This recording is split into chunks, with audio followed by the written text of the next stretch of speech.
Ok, bonjour. Alors, je suis Nicolas Dorval-Bory, je suis aussi architecte comme mon confrère précédent. Je suis également enseignant en école d'architecture et je vais vous parler maintenant de comment on pourrait utiliser l'astrophysique et l'astronomie pour nourrir l'architecture et plus précisément comment les télescopes pourraient être une clé dans l'invention d'une nouvelle forme de l'architecture du futur. Et pour vous expliquer cela, je vais d'abord vous raconter dans quel contexte j'ai commencé à exercer. J'étais diplômé en 2007. Donc en 2008, j'ai commencé à travailler dans un double contexte de crise, la crise économique de 2008 qui a eu un énorme impact sur le secteur du bâtiment et qui a dû reconfigurer un peu tout le secteur du bâtiment, qui a dû revoir ses modèles. On a dû apprendre à construire autant, si ce n'est mieux, mais avec moins de moyens. Donc la frugalité est devenue à un moment donné un véritable enjeu dans la construction. C'était moins le cas auparavant. Et puis la deuxième crise, c'est la crise climatique. En 2008, on a commencé, c'est la période à laquelle tout le monde s'est vraiment rendu compte de l'urgence climatique et de la réalité du réchauffement climatique d'origine humaine, dont le secteur du bâtiment est responsable à hauteur de 40% à peu près.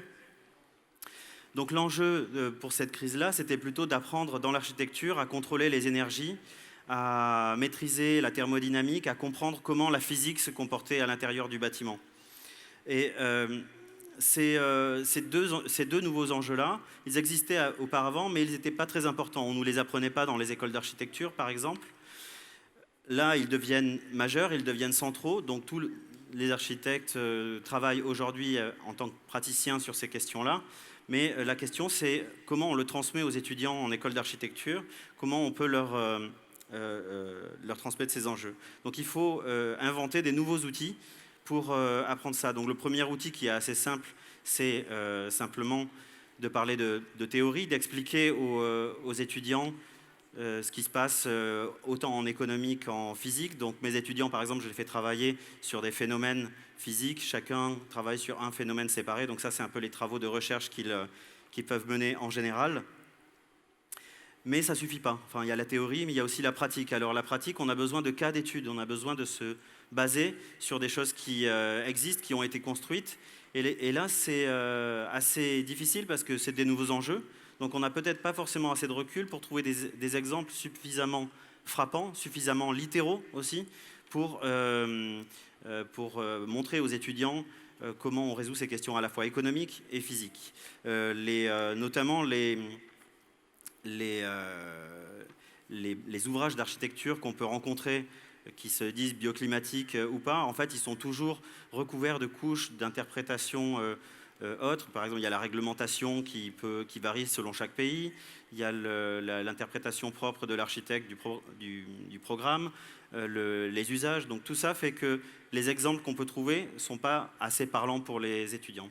Et donc, je me suis rendu compte en cherchant un peu que les bâtiments à usage scientifique, et en particulier les télescopes, les grands télescopes, qui ont des échelles de bâtiments aujourd'hui, c'était des parfaits cas d'étude pour ce que je voulais montrer.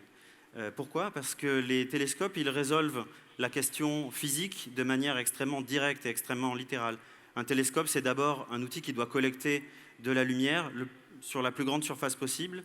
Et pour ce faire, il doit bien comprendre comment fonctionne toute la physique des infrarouges autour de lui, maîtriser la pollution lumineuse autour, maîtriser aussi les flux de ventilation et de convection à l'intérieur des coupoles. Donc tout ça est résolu de manière très, très optimisée et directe. Et puis d'un autre côté, les télescopes, comme la plupart des projets de recherche scientifique, c'est des choses qui sont faites avec relativement peu d'argent. Donc la réponse à la frugalité, elle est aussi présente ici. L'ELT, qui est le plus grand télescope en construction actuellement, qui fera 100 mètres de diamètre, qui est un outil d'importance capitale pour l'humanité, il a un budget qui est de un peu plus d'1 milliard d'euros, qui est à peu près autant qu'un petit aéroport, un aéroport de moyenne ville américaine. Donc ça donne un peu une idée d'échelle, quoi. Et en fait, on se rend compte que ces objets-là, les télescopes, réalisent la tension parfaite entre la contrainte économique et la maximisation des résolutions des questions physiques du bâtiment. Et alors, on se dit, où trouver un maximum de ces télescopes et où trouver la plus grande diversité. Si on veut les étudier, il faut aller où? Et là, il n'y a qu'une seule réponse, c'est le désert d'Atacama, au Chili, qui est un endroit qui, depuis les années 60, accueille un très grand nombre d'installations scientifiques internationales, avec des très grands projets en construction à l'heure actuelle. Donc, et pourquoi les télescopes viennent s'installer là? Parce que le climat est tout à fait particulier. C'est un désert extrêmement aride, le plus aride du monde. Et la proximité de la mer permet d'avoir des courants aériens assez stables qui font que le ciel là-bas est d'une qualité exceptionnelle. Donc l'idée, c'est de se dire, on va amener nos étudiants en voyage là-bas pour étudier cette typologie architecturale. J'ai monté un projet de master à l'école d'architecture de Versailles où j'ai amené 12 étudiants qui vont travailler sur 12 télescopes. Ils travaillent aussi sur 12 phénomènes physiques pour étudier ces télescopes. Donc le voyage, il consiste à visiter, comprendre la physique derrière les télescopes. Donc ça, c'est le chantier de l'ELT, le plus grand actuellement en construction. C'est l'expérience aussi du désert quand on est sur place.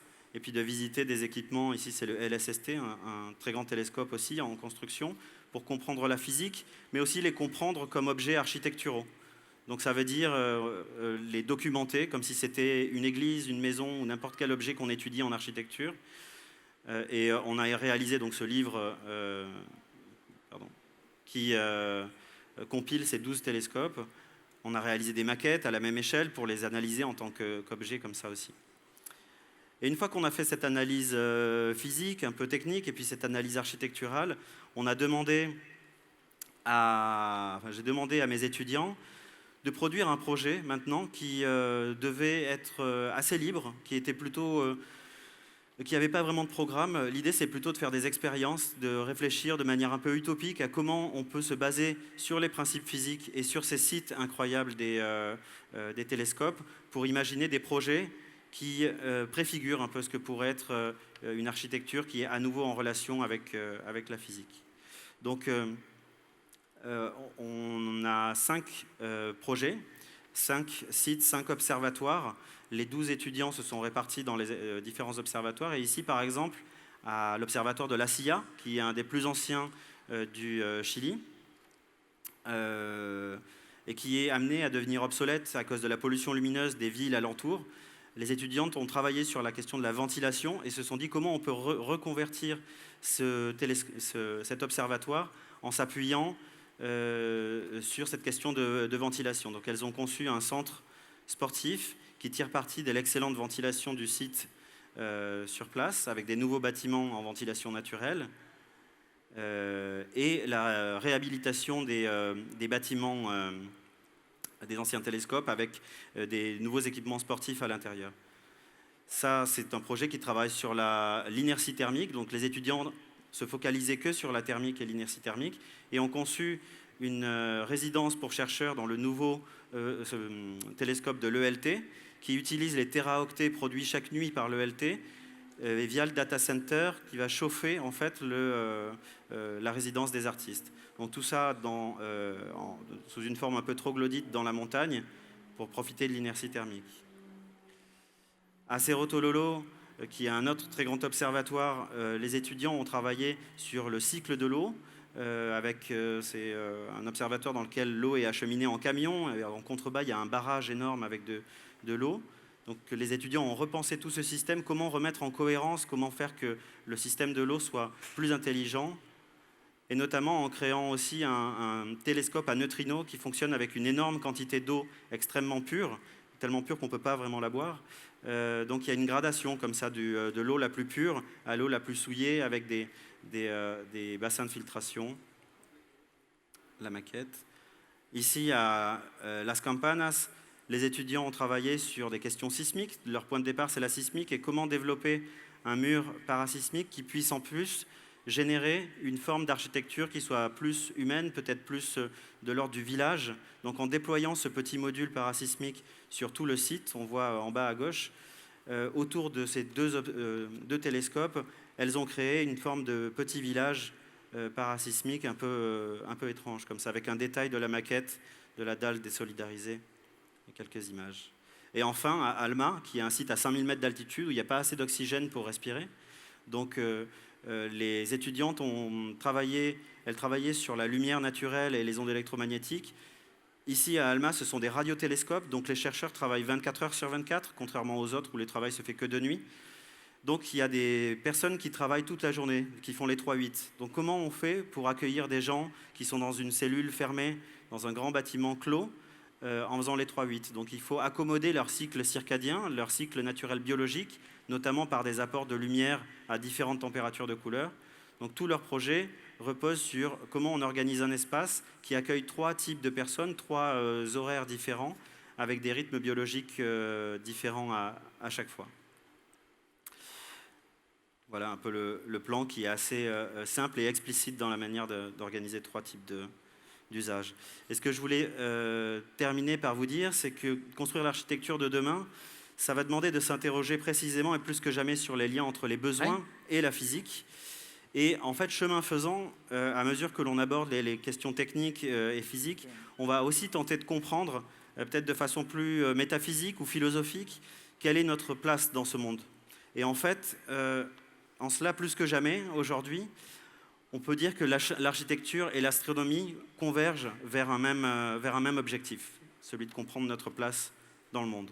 Voilà, merci. Bon, architecture et biomimétisme, est-ce qu'elles vont fusionner ces 2 disciplines dans l'avenir? Oui, effectivement, c'est un thème assez profond en architecture, s'inspirer de la nature, donc ça a toujours un peu flotté comme ça dans l'esprit des architectes. C'est une question qui est assez intéressante. Après, il y a beaucoup de choses très très différentes, notamment par exemple pour le stade de Pékin. Il faut voir que on peut dire c'est un peu du faux biomimétisme parce que les architectes, jusqu'à la période dont je parlais, ils avaient besoin davantage de raconter une histoire. Donc ils avaient envie de dessiner un bâtiment qui ressemblait à ce dont ils avaient envie, ce qu'ils voulaient un peu, ce qu'ils avaient en tête. Et ensuite, il fallait qu'ils trouvent une manière de le raconter. Et là intervenait une sorte de biomimétisme à rebours. Ils se disaient comment on va faire pour dire que notre bâtiment il ressemble à quelque chose. Donc tel bâtiment, je pourrais dire que c'est un chapeau chinois et ce bâtiment-là, je pourrais raconter que c'est une sorte de nid d'oiseau. Ah ça tombe bien parce que les nids d'oiseaux, ça a des sortes de contreventements croisés comme ça, donc on peut dire que ça résiste sismiquement. Donc ça, c'est vraiment des exemples d'architecture qui s'inventent a posteriori et plutôt sur des manières de se raconter et qui ne prennent pas le biomimétisme en compte à la conception. Alors qu'il y a des mouvements d'architecture aujourd'hui qui sont beaucoup plus intéressants, qui du coup aboutissent pas à des formes qui ont l'air biomimétiques, mais qui prennent les process de conception, notamment avec tout le développement de l'architecture paramétrique et des algorithmes génétiques qui reproduisent en fait la manière dont la sélection darwinienne a produit différentes espèces plus ou moins adaptées à leur milieu. Donc ça, on arrive à le simuler dans un ordinateur et à dire que, par exemple, une chaise, on lui donne la contrainte qu'elle résiste quand on s'assoit et c'est tout. Et on lance 100 000 générations de chaises qui passent des tests. Donc c'est des chaises qui sont générées de façon automatique par un ordinateur. Et si la chaise résiste, on la garde. On l'assemble avec une autre chaise qui a résisté. Tout ça est fait un peu automatiquement. Bon, ça s'appelle les algorithmes génétiques. Et on peut dire que ça, c'est vraiment quelque chose qui s'inspire de la manière dont la nature produit des réponses face aux contraintes.